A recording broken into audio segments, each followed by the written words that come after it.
Hello, my name is Michael Bray. This is the Week 2 assignment, Trend Analysis. Investing into a new business requires research and thorough analysis of the current state of the market in which the desired entry will occur.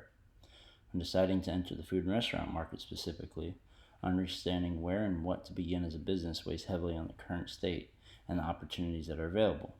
Deciding from a slew of franchises to invest and run a business, it can be daunting. However, understanding what makes the desired franchise the most unique will go a long way in determining the potential success or failure. Depicted here are the upward and the downward movers, upward being green, downward being red. These are the 10 that I've chosen from the list of the 50 QSR restaurants.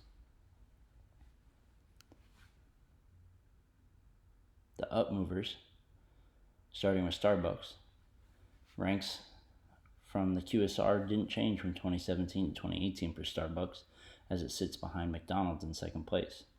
However, the increase in units or stores was in the 99th percentile out of all 50 QSR ranked food chains. Their sales within the U.S. increased by 50% from the previous year, and this is large part due to the increase in over 758 locations. Our second one, Dunkin'. The Dunkin' sales nationwide may have dipped from 2017 to 2018.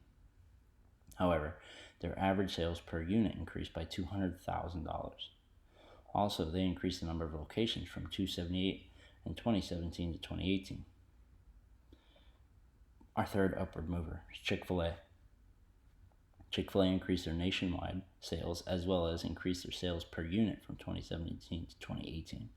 Their growing chicken food chain restaurant has increased the total number of units by 13% from 2016 to 2018. Wingstop sales from 2017 to 2018 represented a $174,000 increase, and their average sales per unit also increased slightly.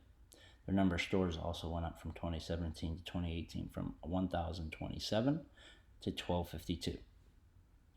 Domino's experienced a surge in sales nationwide and average sales per unit from 2017 to 2018, and their storefront locations also increased by 258.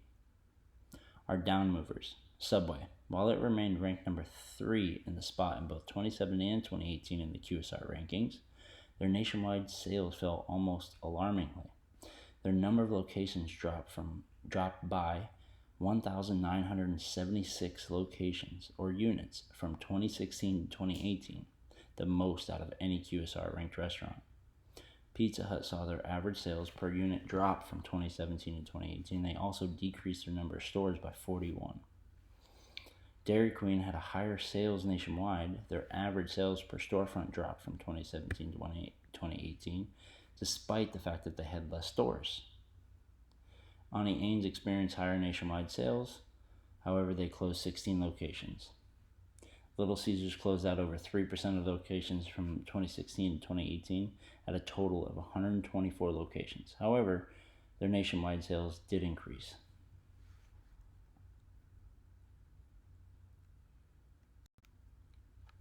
Trends by segment. During my analysis as a whole of the 50 companies, I saw that Subway and Tim Hortons are the only 2 companies in the sandwich category out of the possible 8 that are experiencing a decrease in units. Subway has by far the biggest decrease in the number of units over the last 2 years. Picture on the far right in the magenta color. You can see they dropped just between 2016 and 2017, they dropped by 866 units. This trend is also present when I analyze the 10 movers discussed earlier, but Subway is the only sandwich company out of the 10. More trends by segment as Chick-fil-A outperformed the top 50 restaurant companies in average sales per unit, with the closest competitor being Whataburger at $1,316 in thousands of dollars behind Chick-fil-A. So that pales in comparison, as you can see in the far left, where Chick-fil-A, its closest competitor, is a distant second in Whataburger at $27.75. The burger company makes up about 28% of the top 50 in the QSR rankings. 4 burger restaurants make the top 10 in average sale per unit, or 28% of their makeup. The chicken category makes up 18% of the top 50 QSR rankings, with 3 making the top 10. This equates to 33% of the chicken category. So you can say 70% of the top 10 belong to chicken and burger categories. This shows a trend that while the burger category is more plentiful in market share within the QSR ranking, right, 14 out of 50, and chicken with 9 out of 50, the chicken category is more impactful with a higher percentage of restaurants making the top 10 with less market share. U.S. sales for restaurants within the top 50 QSR are dwarfed by McDonald's. This is in large part due to their market shares they have, while some sources claim that there are closer to 16,000 McDonald's outlets in the United States. The official figure is a little lower at around 14,146. As that quote is from Investopedia. The sheer mass quantity of locations has helped McDonald's stay the number one ranked in the QSR, despite 242 closings over the last 2 years. However, an increasing trend with Starbucks has shown that they are experiencing increased U.S. sales with 2018, showing their breakout from the pack and closing the gap between them and McDonald's. As you can see in the top of this photo, McDonald's has a huge gap over everybody. However, Starbucks is closing the gap. The previous year, they were around 13,000. So as you can see, they're trying to gain ground. Segment movement.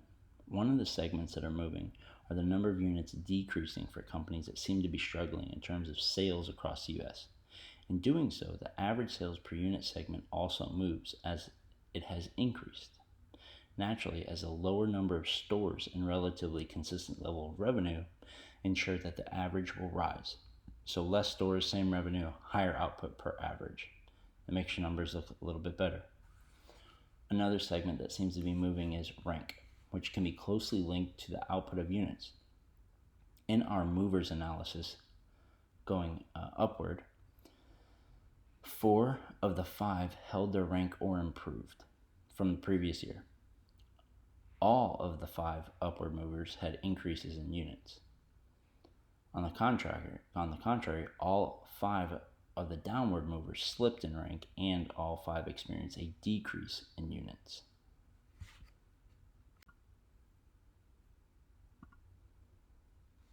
It seems that an oversaturation of units within a specific chain is not one of the issues that causes success or failure. For example, Subway has closed over 1,900 stores since 2016, yet they still rank 3rd in the QSR rankings. For these many stores to close and still have success can only be a result of mass quantity of stores that Subway had to begin with.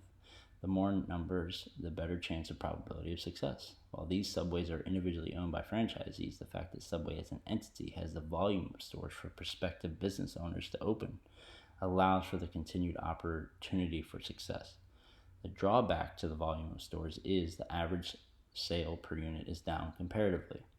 A deciding factor for success seems to be companies like Starbucks and Chick-fil-A rising above the competition with their unique way of running their franchises. Starbucks has notoriously ensured that their coffee bean is taken from the most unique region around the world. This helps them to have diversity in their coffee flavors and notes that are associated with drinking the coffee. Because of this, their price point per cup is usually higher compared to their direct rival, Dunkin'. Yet, Starbucks is number 2 ranked in QSR in terms of sales within the U.S. Diverse coffee beans, which leads to more expensive coffee, still results in highly successful sales. Chick-fil-A also offers a unique set of standards as no store is open on Sundays. This is due in large part to the religious beliefs of the owners of Chick-fil-A, which trickle down to the franchise owners. Despite not having the availability of Sundays, which is an outlier in the restaurant community, Chick-fil-A continues to grow. Stated here, Chick-fil-A is now the 5th largest food chain in the U.S. by sales, and it generates more revenue per restaurant than any other chain nationally. A testament to the food quality and the service that Chick-fil-A restaurants strive for. Being unique and providing a niche in each respective market is key to success. Despite higher price point and inconvenience availability, Starbucks and Chick-fil-A show that their model is successful and rising in rank. The recommendation that I'm going to make is that you invest in a Chick-fil-A franchise. Chick-fil-A is a chicken category, which currently makes up 18% of the market share in the top 50 QSR rankings. This is behind the burger category, which make up 28% of the market share. So competition should not be oversaturated and should provide room to grow given the proper location and local market.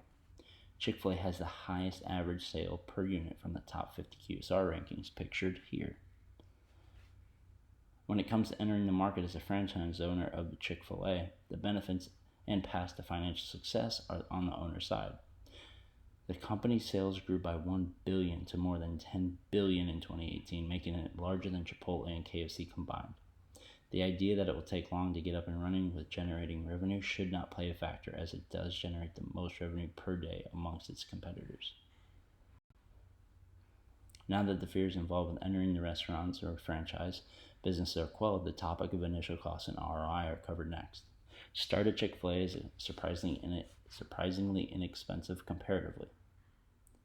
Despite its success, Chick-fil-A charges franchisees only $10,000 to open a new restaurant, and it doesn't require candidates to meet a threshold for net worth or liquid assets, the company told the Business Insider.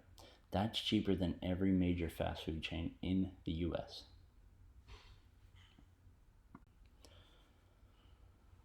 Geographically, most Chick-fil-A's exist on the eastern coast of the U.S., as you can see from this heat map here. More centrally focused, they exist in the majority of the South, near Georgia and all the way up to Massachusetts. Considerations in this region along the East Coast consist of hurricanes and snowstorms, with tornadoes having to be considered in the Midwest. There are two schools of thought here geographically. You can pick a spot on the eastern side of the U.S. where the majority of the Chick-fil-A reside, albeit successful, regardless of market saturation.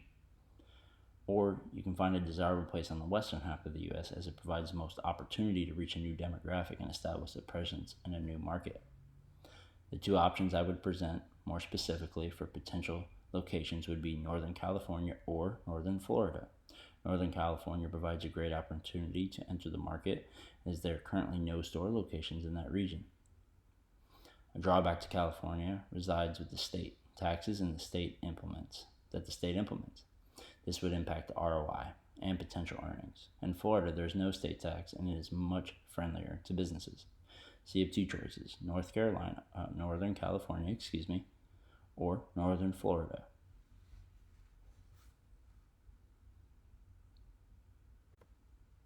Thank you very much.